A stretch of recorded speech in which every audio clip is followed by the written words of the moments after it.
Many will be pleased to see 2011 consigned to history. From ice-cold temperatures which cause massive travel disruption to unpopular government austerity measures causing civil unrest.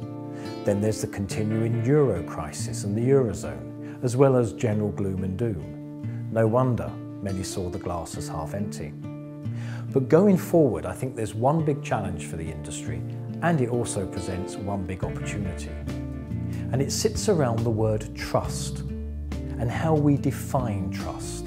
Trust. We no longer have trust in politicians, bankers and the national press to tell a good news story. We don't trust corporate procurement to operate a level playing field in the RFI process any more than we trust the validity of some of the briefs we receive when it's been sent to the world and his wife. Or the weather these days either. So how do we define trust? In the West, we've moved to a rule-based culture where we think process defines good business. Whereas in the East and other emerging economies, it is based on a relationship-based culture. Relationships built on trust, and that takes time to establish. Even the emerging markets don't trust their own, never mind you. So maybe it's time to re-engage with people rather than hide behind the email demanding an answer now without considering the culture or the person at the receiving end.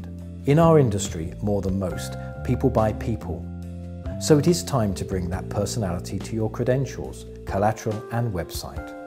A smiley face works wonders and reassures. A video allows you to bring the office and the team to the client, given the difficulty in securing that face-to-face meeting. So maybe it is the time to pick up the phone, which the X and Y generations are not keen on doing, and discuss the requirements of a brief, or to inquire how you can add value to the next event. Your voice can convey trust. What you write and what the receiver reads can be different, and that leads to misunderstanding.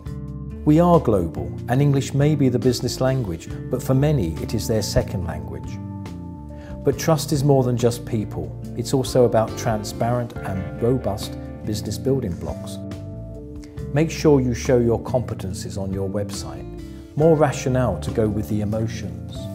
Trust is a clear service proposition that adds value to the client at a fair price and does not rely on commission levels from brought-in services. Trust is about clarity around billing and pricing.